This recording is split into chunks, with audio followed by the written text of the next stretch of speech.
Silent cities sleep beneath our feet, their stories erased by centuries of soil and sand.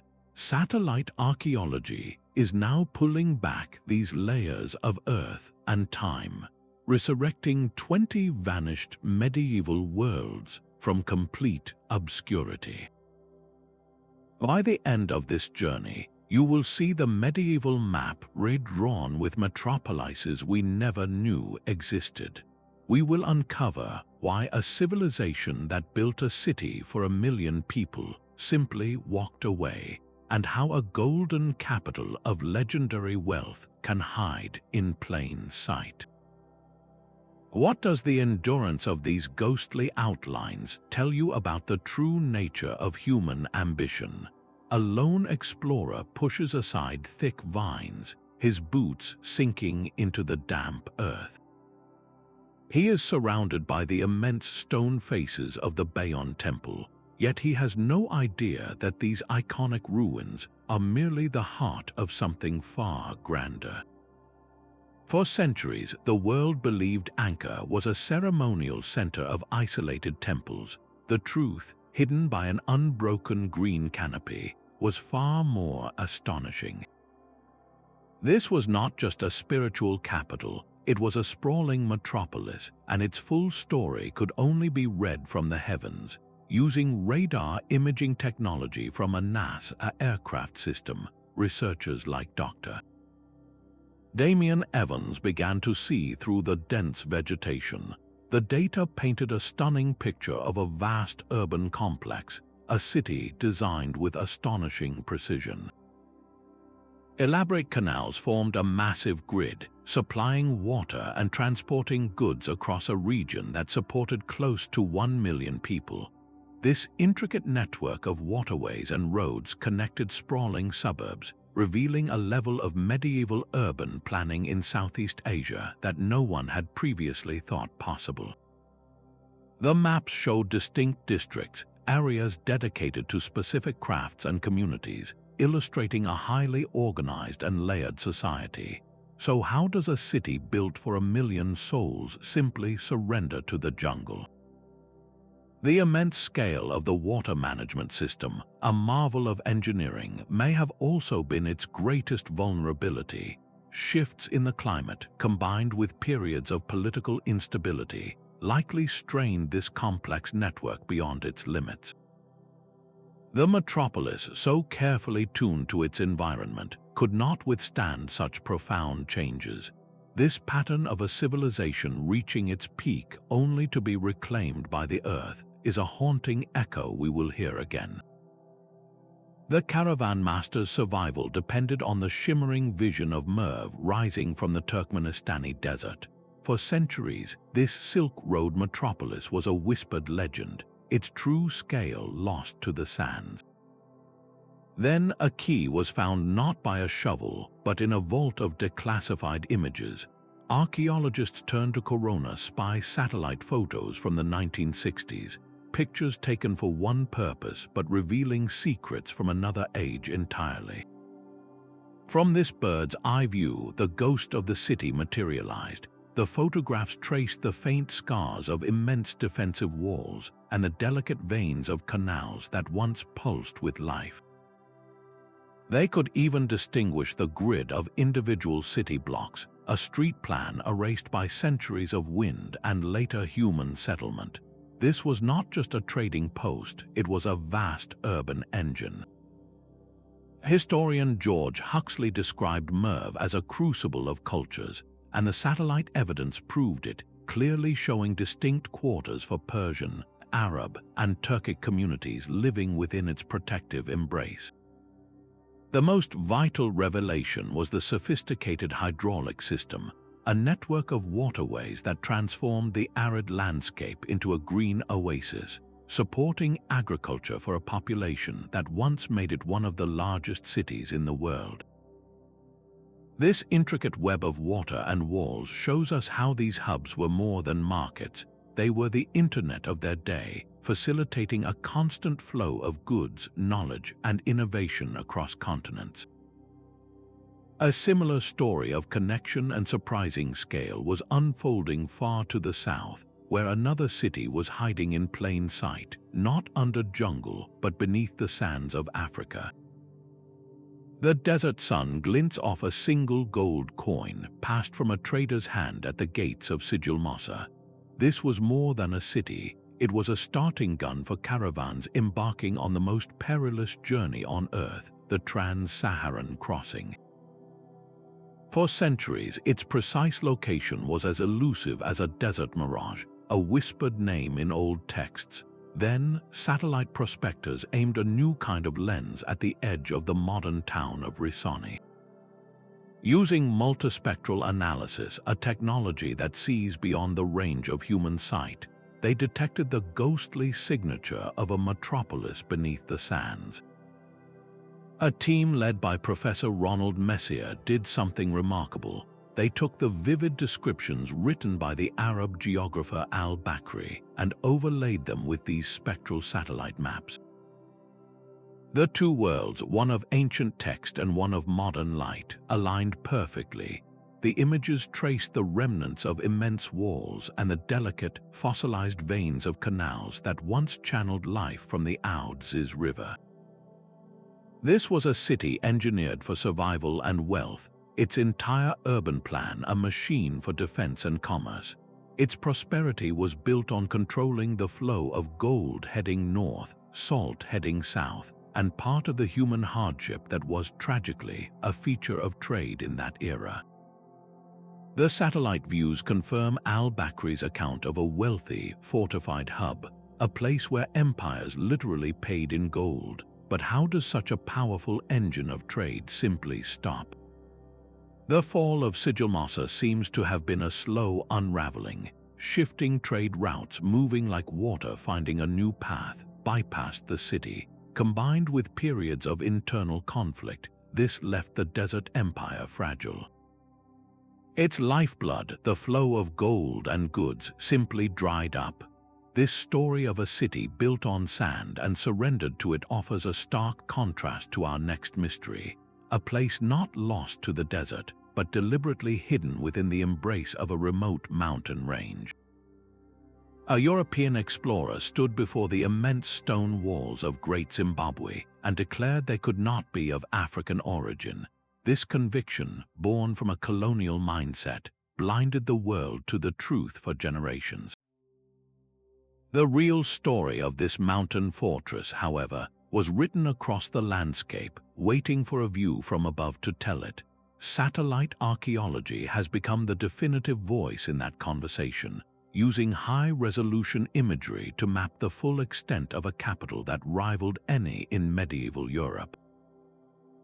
The view from space reveals a sprawling urban center far beyond the iconic granite enclosures that tourists see today. This was a city designed for both majesty and function, with distinct districts for skilled craftspeople, residential neighborhoods, and vast areas for managing cattle, the true measure of wealth. Archaeologist Shadrach Karakorum uses this satellite data to trace the settlement hierarchy and the sophisticated resource networks that fueled the kingdom, showing a society of remarkable organization and economic reach.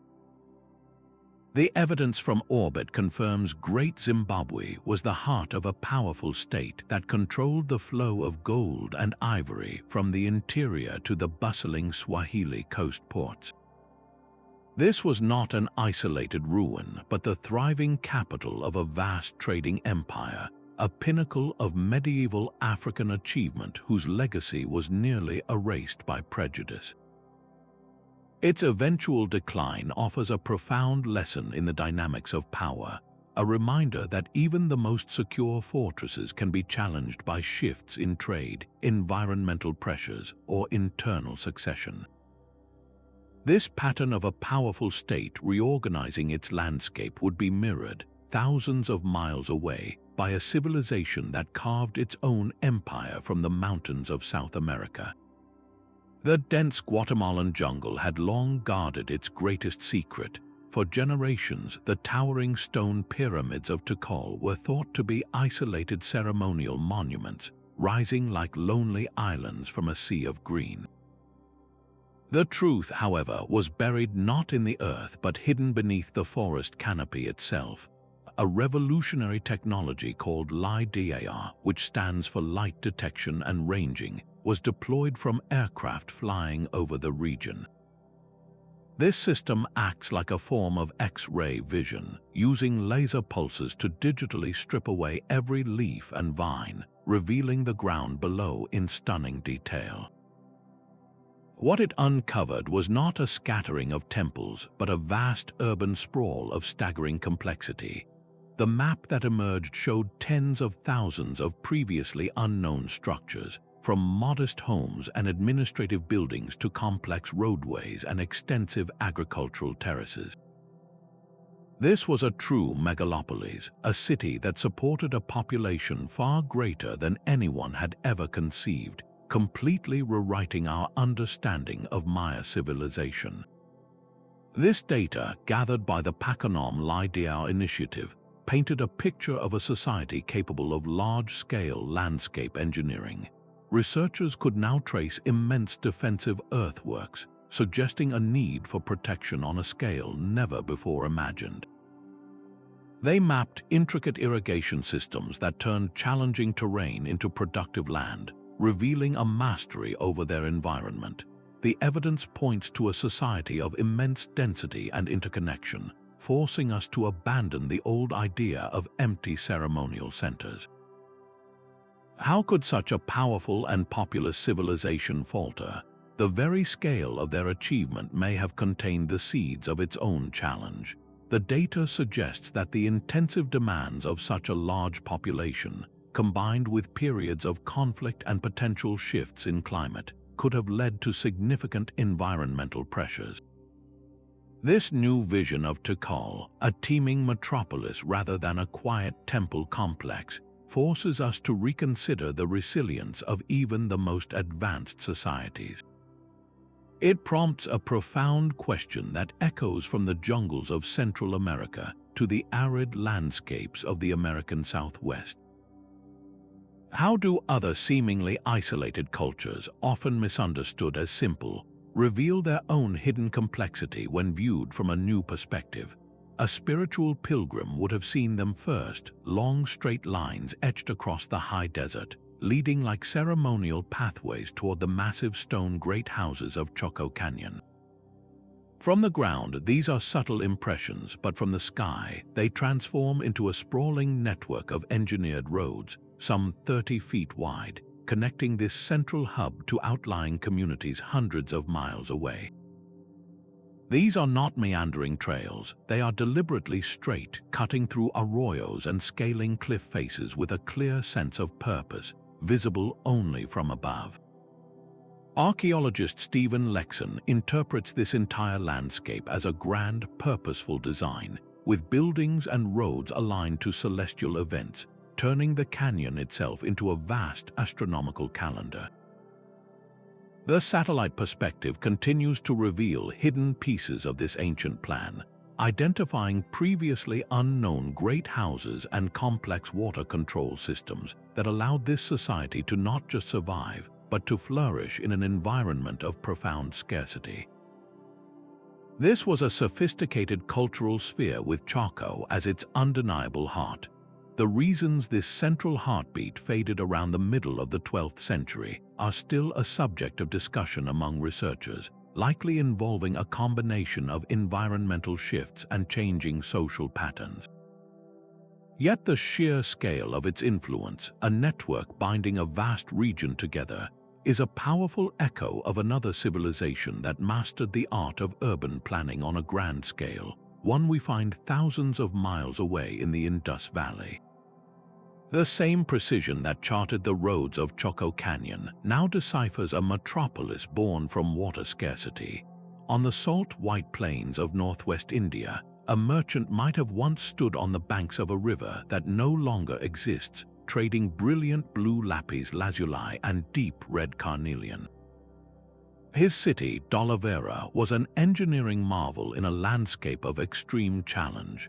For decades, its full brilliance remained locked in the parched earth, until satellite remote sensing began to read its story. The view from orbit revealed a master plan of survival and sophistication. Archaeologists used this data to map a city divided with geometric precision into a fortified citadel, a bustling middle town, and an expansive lower town, all encircled by massive stone walls. But the true genius of Dholavira was its relationship with water. The satellite imagery clearly traces a series of 16 massive reservoirs, strategically carved into the bedrock to channel every precious drop of seasonal rainfall. This intricate network of channels and tanks transformed a near desert into a sustainable urban center, supporting a society for over 1,500 years. It represents the absolute peak of Indus Valley civilization urban planning. One of the most tantalizing discoveries, its location pinpointed by careful survey, was a large signboard at the city gate featuring 10 distinct symbols of the still undeciphered Indus script. This public display hints at a highly organized and literate society, one that communicated its identity for all to see. Yet, this pinnacle of achievement did not last. The civilization's mysterious decline left Dholavira's reservoirs to slowly dry and fill with silt, its streets to be reclaimed by the dust.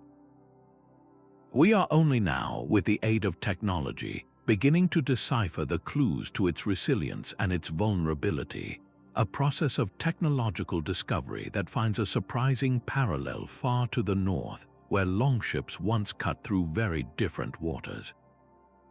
The same satellite elevation models that charted Chaco's roads now trace the ghost of a Viking harbor. On the windswept island of Birka in Sweden, the air would have been thick with the scent of salt and pine tar, the sounds of haggling in a dozen languages echoing from the docks. For a long time, our understanding of the trading hub of Birka came only from what shovels could uncover on land. But geophysical surveys, guided by data from above, have now mapped the full extent of its bustling harbor, its protective ring of defensive fortifications, and the vast farmlands that sustain this crucial node in the Norse trade network. From space, scientists could identify the rich, dark cultural layer known as the Black Earth, a telltale stain of decomposed organic matter and lost artifacts, revealing the town's footprint was far more extensive than anyone had guessed. Historians like Neil Price use this expanded map to place Birka not as an isolated outpost, but as the pulsating heart of a wider Scandinavian world of power and long-distance exchange. This was a true medieval melting pot. Excavations from this larger area have turned up silver dirhams from the Arab Caliphate, silks from the east, and glass from the Rhineland, proving its merchants were connected to routes spanning continents. So why would such a vibrant hub, a gateway to the world, ever close its gates? Its decline appears to have been a deliberate shift rather than a collapse. As the political landscape evolved, power and commerce simply moved, flowing to the new town of Sigtuna. Birka was not conquered, it was bypassed, its economic lifeblood redirected by the changing currents of history. This pattern of a city's purpose being rewritten by new trade routes is a theme we see again and again, but rarely on the scale of the fabulously wealthy city we uncover next. A Roman historian described the Garamantes as little more than cave-dwelling savages, a story written in prejudice that stood for 2,000 years. The true story of this Saharan civilization was not hidden in scrolls, but etched invisibly across the Libyan desert, waiting for the eyes of satellites to read it. Declassified Corona spy imagery revealed a stunning secret, a vast, intricate web of underground tunnels known as fagaras, stretching for hundreds of miles. This was not the work of a primitive tribe, it was the signature of a hydrological master plan. The work of archaeologist David Mattingly, using this orbital data, identified the sources of this life-giving water, ancient fossil aquifers trapped deep beneath the sand. The Garamantes had engineered a way to mine the desert itself, tapping this prehistoric water to create a network of lush, green oases. From this agricultural wealth rose more than 100 fortified settlements, with their capital, Garama, serving as the heart of a kingdom that dominated trans-Saharan trade routes for centuries. This was a sophisticated urban civilization that flourished in one of the most challenging environments on Earth, a society of engineers and merchants who built their golden age from water and stone. Their eventual decline offers a quiet lesson in the limits of even the most brilliant ingenuity. The very fossil water that gave them life was a finite resource, and over centuries of extraction, the wells and fagaras slowly ran dry. The kingdom that had mastered the desert ultimately succumbed to its fundamental scarcity. This story of a civilization defined by its relationship with a single, vital river finds a powerful mirror in a city that used its water not just for life but for impenetrable defense. The geometric perfection of the round city of Baghdad was a statement written in stone and clay. Founded in the middle of the 8th century by the Abbasid Caliph Al-Mansur, this circular capital was designed as the very navel of the world, a physical symbol of cosmic order and unchallenged imperial power. While the modern metropolis has been built over its ancient footprint for centuries, its ghost has been coaxed from the earth not by shovels, but by satellite radar and sensitive topographic studies. Researchers have combined these modern geospatial surveys with the meticulous historical maps of scholar Guy Lestrange, allowing us to visualize the city's original, breathtaking plan. Imagine a city laid out with a compass, a perfect circle defended by concentric rings of formidable walls. At its absolute center stood the caliph's magnificent golden domed palace and the adjoining great mosque, a clear declaration of where both spiritual and temporal authority resided. Radiating out from this core were precise administrative and residential districts, all connected by straight avenues that led to 4 colossal gates. Each gate was a monument in itself, named for the distant empire it faced: Kufa, Basra, Khorasan, and Damascus, turning the entire city into a hub from which power reached to the very corners of the known world.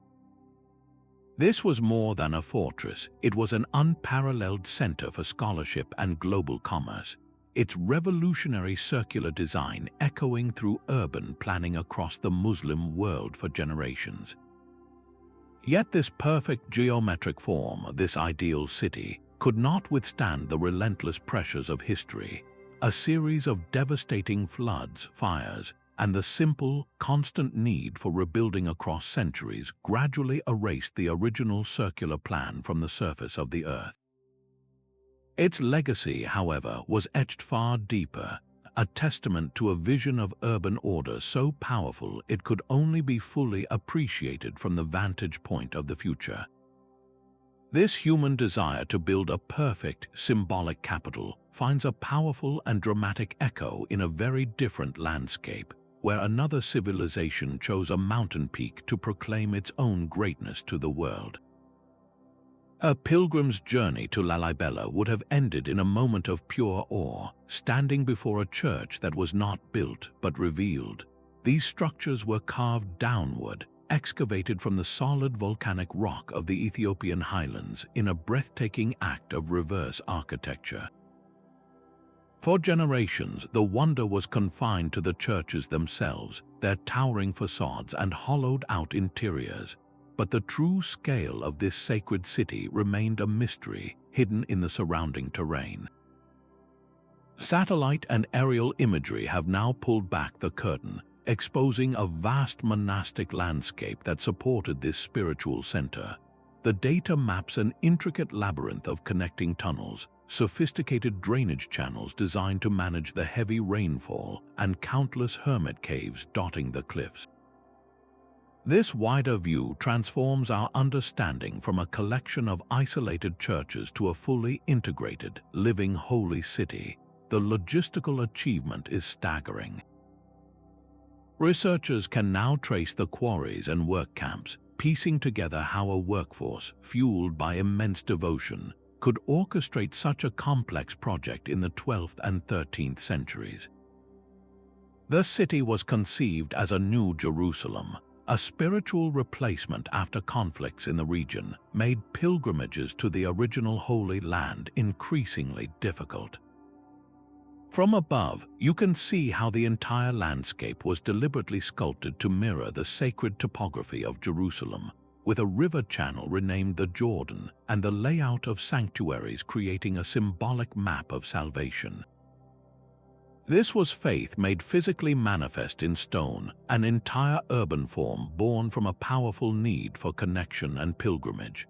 That profound relationship between belief and the built environment, the drive to create a heavenly city on earth, finds a quieter but equally resilient expression in the isolated desert monasteries that we will soon encounter. The silence of the Egyptian desert was never truly empty. In the stark solitude of the Nitrian desert, a spiritual metropolis once thrived, a city of hermits known as Kellia. From the ground, you might see only a low mound or a pile of stones, but the view from above reveals a breathtaking secret. Satellite photography and detailed geophysical surveys have mapped a sprawling monastic landscape covering over 100 square kilometers, an area dotted with hundreds of self-contained compounds. Each complex was a small world unto itself, with a church, living cells for monks, and workshops for crafting essential goods. This was not a life of random isolation, but a highly organized communal experiment in asceticism, where thousands of individuals pursued their faith in a delicate balance between solitude and shared spiritual purpose. Kellia grew into a major center of early Christian monasticism, its influence radiating across the Byzantine world and shaping religious practice for centuries. The site was gradually abandoned after the 9th century, its mud brick structures slowly dissolving back into the desert from which they were made. Its true scale, a city dedicated not to commerce or kings but to contemplation, could only be fully comprehended from the heavens. This discovery of a vast spiritual network in the desert shows how human communities can flourish in the most austere conditions, a theme of isolation that finds a dramatic counterpoint on a remote island, where an entire culture carved its legacy into the cliffs of the Pacific. A Venetian merchant's hand closes around a bundle of dense northern furs, his mind already calculating their value in the markets of Constantinople. This was the daily rhythm of Tanais, a city that was not merely a trading post but a living bridge between the Mediterranean world and the vast Eurasian steppes. While its location at the mouth of the Don River in modern Russia was never truly lost, its full story remained buried. Recent satellite imagery and geomagnetic surveys have now peeled back the layers, revealing a surprisingly complex urban center. The data maps out a clear grid-like street plan from its Hellenistic origins, a fortified medieval citadel, and a sprawling necropolis that speaks to centuries of continuous life.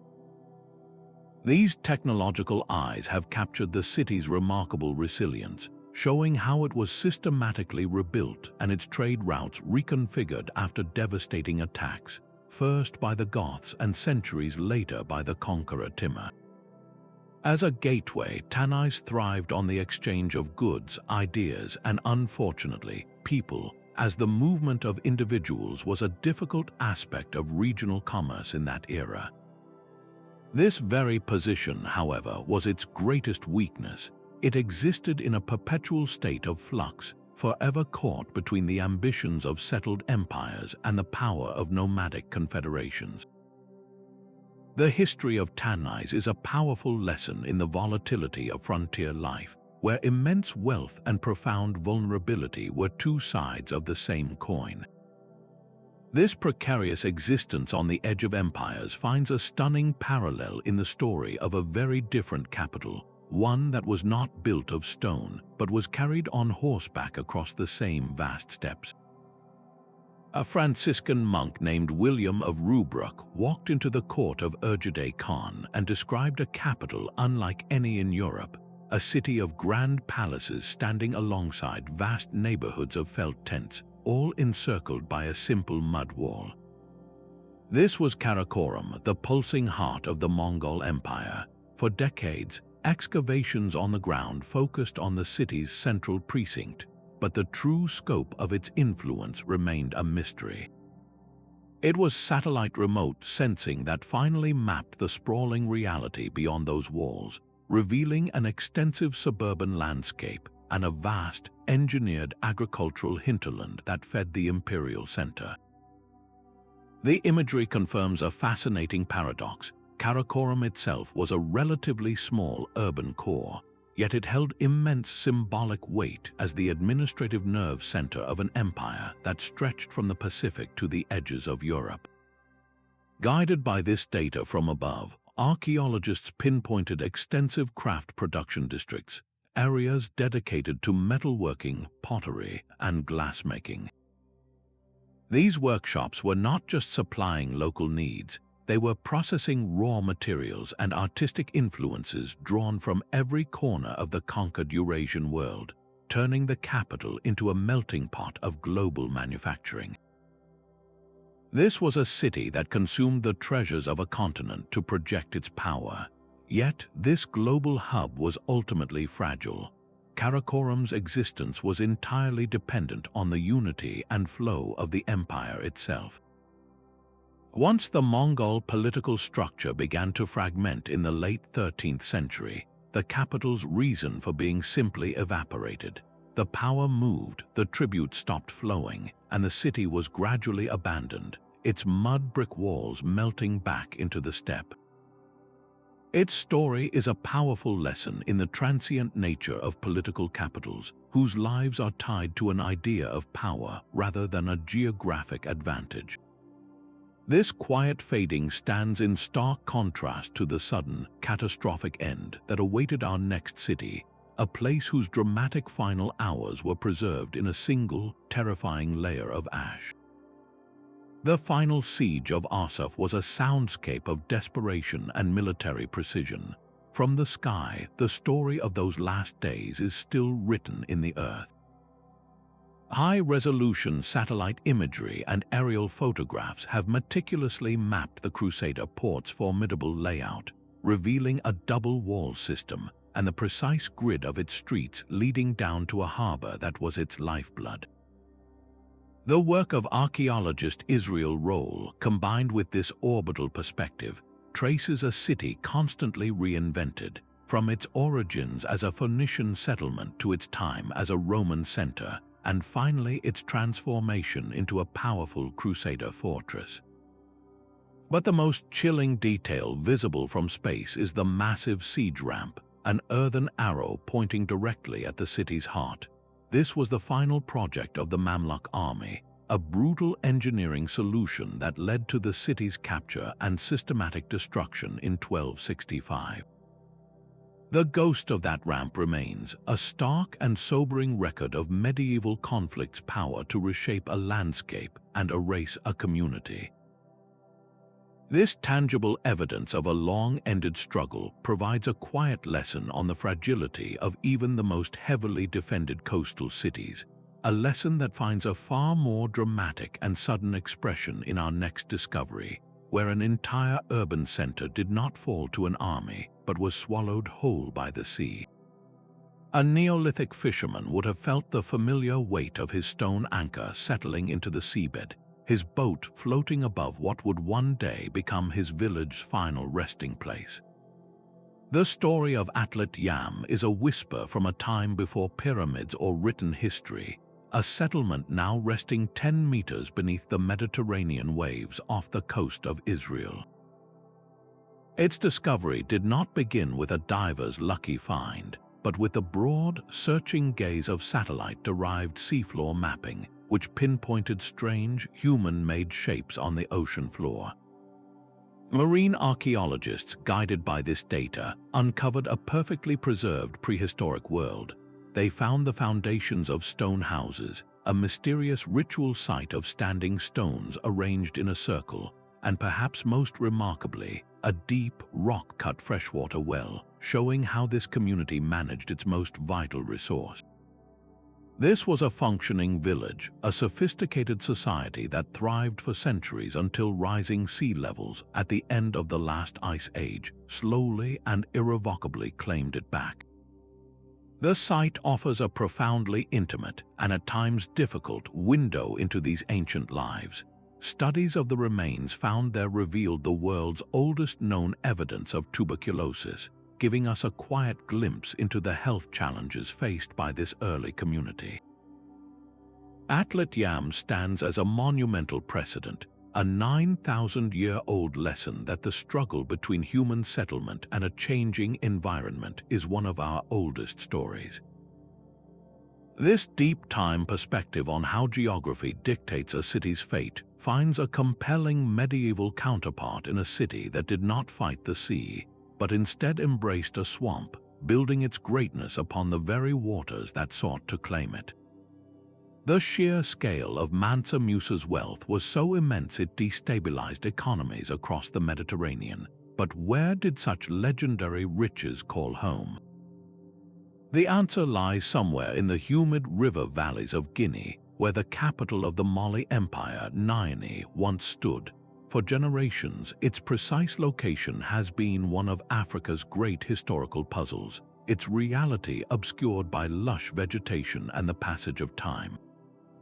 The search has now moved to the sky, where satellite imagery scans the landscape for subtle clues described in ancient Arab texts.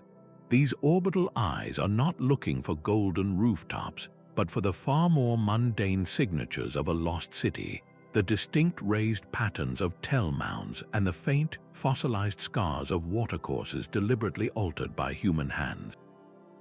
These are the ghosts of urban planning, evidence of a society that mastered its environment to support a grand capital. Pinpointing Niamey would do more than just find a place on a map. It would transform the epic oral histories of the Mali Empire from magnificent legend into anchored historical fact, confirming the urban heart of a civilization whose influence stretched across a continent. The persistent search for such fabled capitals, places where myth and history intertwine, leads us to a city whose origins are woven into an even more ancient story, a place said to have been founded by a son of Noah himself. The legend claims that after the Great Flood receded, Noah himself chose this very ground for his final resting place. Nakhchivan, one of the oldest continuously inhabited cities in the world, carries this weight of myth in its very stones. For centuries, its profound history has been a tangled knot of ancient tradition and medieval reality, a puzzle that satellite archaeology is now carefully unraveling. From orbit, researchers can distinguish the faint, overlapping outlines of different eras, separating the bustling medieval Islamic metropolis from the silent footprints of its much older predecessors.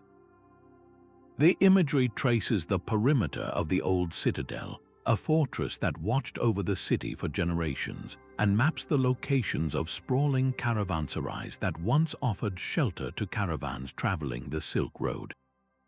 It even pinpoints the precise placement of magnificent mausoleums, like the hauntingly beautiful Mumayyin Khotun Tower, structures that were both monuments to the departed and powerful statements of Seljuk architectural genius. This celestial view places Nakhchivan perfectly within its true context, the Araxes River Valley.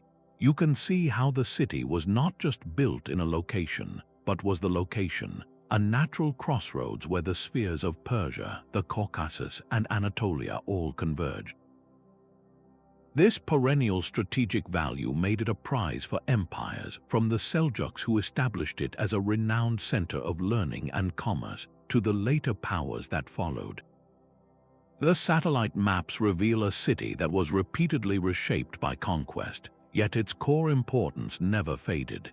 It was a place whose value was so deeply etched into the landscape itself that it could outlive any single ruler or dynasty, a lesson in geographical destiny that finds a powerful echo in our next discovery, a city whose entire existence was defined by the water that surrounded it.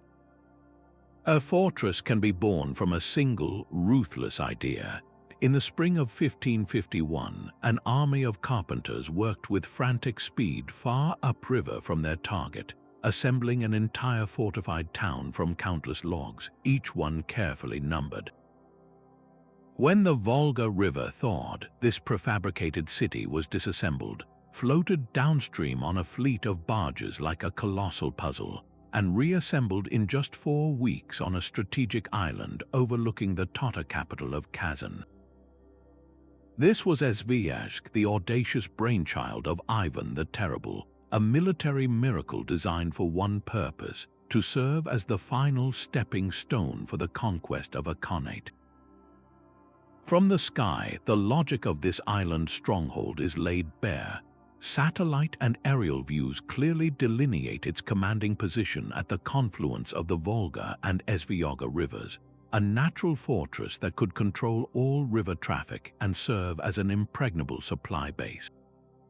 The imagery traces the faint, geometric outline of the original wooden Kremlin walls, a defensive perimeter that was later filled in with the enduring stone forms of monasteries and cathedrals. This was a settlement conceived with a dual soul, a place where the ring of the blacksmith's hammer building siege engines was answered by the chants of monks from the Assumption Monastery, established almost simultaneously. Sviazhsk stands as a perfectly preserved capsule of 16th-century Muscovite ambition, its urban plan a direct expression of state power and Orthodox faith. Because it was largely bypassed by later industrial development, the island offers an unparalleled, almost frozen-in-time study of medieval Russian military and religious architecture. The survival of its original street grid and the integrity of its monumental structures provide a level of detail that crumbled brick foundations at other sites can only hint at. This remarkable preservation allows us to walk virtually through a complete chapter of history, a stark contrast to the next city on our journey, which left behind only the faintest whispers of its existence, demanding every ounce of technological ingenuity to be seen at all. From the commanding heights of his Norman castle, a bishop once looked down upon a thriving city. Below him, a cathedral rose above a grid of streets and houses, a vibrant community nestled within ancient earthworks. Today, that same view is an empty, windswept hill. This is Old Sarum, a ghost city written in grass and shadow. Aerial photography and LiDAR laser scanning have peeled back the turf, digitally resurrecting the precise footprints of a lost medieval world. The data maps a complete urban plan, from the foundations of the original cathedral to the property boundaries of individual homes, all laid out with clear intention. This was no haphazard village, but a carefully designed settlement. So why would an entire city simply pick up and leave? The story of its abandonment is a quiet drama of human conflict and environmental limits. Tensions grew between the military garrison in the castle and the clergy in the cathedral close, a friction made worse by a persistent and fundamental problem: a severe shortage of fresh water on that high, dry hill. These combined pressures, both social and physical, became too much to bear. In a remarkable act of collective decision, the bishopric secured a new charter and led the entire community to a fresh start in the river valley below, founding the city we now know as Salisbury, originally called New Sarum. The old city was systematically dismantled, its stones carried away to build a new cathedral, its streets left to fade back into the earth. Old Sarum stands as a perfect, silent example of urban transference, a process where a city's entire life, its people and its purpose, is physically relocated, leaving only a ghostly imprint for future generations to ponder. The visible earthworks from above tell a silent story of how political and environmental pressures can literally reshape a landscape. Each of these 20 rediscovered cities, from the jungles of Cambodia to the deserts of Libya, shares a common thread. They were all brought back from oblivion by a single revolutionary tool. High above us, a silent sentinel orbits our planet, not with a camera, but with a suite of sensors that perceive a world invisible to our own eyes. This is the true engine behind our journey, a technological revolution that has fundamentally changed how we uncover the past. The most dramatic of these tools is LiDAR. Imagine a laser scanner firing millions of pulses of light per second from an aircraft down through the jungle canopy. Most of these beams bounce off leaves and branches, but a precious few make it all the way to the ground and reflect back. By timing their return, a computer can digitally strip away every single vine and tree, revealing the bare earth below in astonishing high definition. It is this method that exposed the true, sprawling scale of cities like Tikal and Angkor, transforming them from isolated temple complexes into vast metropolitan landscapes. But what about cities lost not under jungle, but beneath desert sands or featureless plains? For these, archaeologists turn to multispectral imaging. This technology sees light in wavelengths beyond human vision. When ancient stone walls, compacted earth roads, or old irrigation ditches lie buried, they subtly change the chemistry of the soil above them. This, in turn, affects how plants grow. Multispectral sensors can detect these tiny variations in plant health and soil moisture, painting a faint but readable map of what lies beneath, much like the ghostly outlines of Merv's canals emerging from the dry earth. Then there is radar, a technology that can literally see into the ground in arid environments. Radar waves sent from a satellite or aircraft penetrate dry, sandy soil and bounce off solid features hidden below, revealing the foundations of walls or entire road systems without a single shovel being lifted. This is how the incredible subterranean water networks of the Garamantes, their fagaras stretching for hundreds of miles, were first understood in their full, magnificent complexity. Perhaps the most surprising treasure trove came not from a new satellite, but from a vault of old ones. Declassified imagery from the Corona spy satellite program, active during the 1960s, has provided a priceless time capsule. These photographs, taken for one purpose, now serve another, offering a view of the world from decades ago, often capturing archaeological features before modern development erased them forever.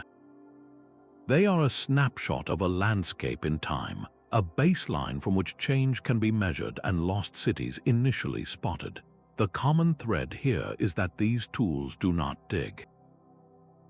They see. They allow researchers to ask better questions, to survey vast areas in a fraction of the time, and to conduct excavations that are incredibly targeted and non-invasive.